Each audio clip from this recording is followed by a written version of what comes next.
ಇದು ಕನ್ನಡದ ಮಕ್ಕಳ ಬದುಕಿನ ಪ್ರಶ್ನೆ, ಭವಿಷ್ಯದ ಪ್ರಶ್ನೆ, ಅವರ ಅಳಿವು ಉಳಿವಿನ ಪ್ರಶ್ನೆ.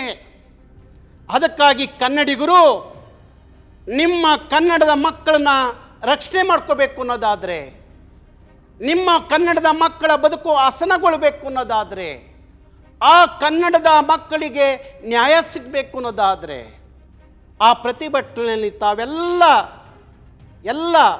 ಪಾಲ್ಗೊಳ್ಳಬೇಕು.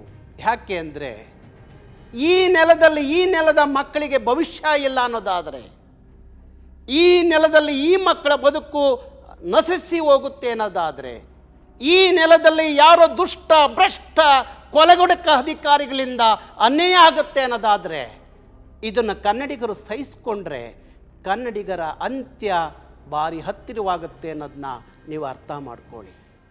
ನಮ್ಮ ನೆಲದಲ್ಲಿ ನಮ್ಮ ಮಕ್ಕಳ ಭವಿಷ್ಯ ಅನ್ಯಾಯ ಹಾಳಾಗಿ ಹೋಗ್ತಾ ಇದೆ, ಅನ್ಯಾಯ ಆಗ್ತಾ ಇದೆ ಅಂದಾಗ ನಾವು ಅದು ಸಹಿಸ್ಕೊಂಡು ಕೂತ್ಕೋಬೇಕಾ?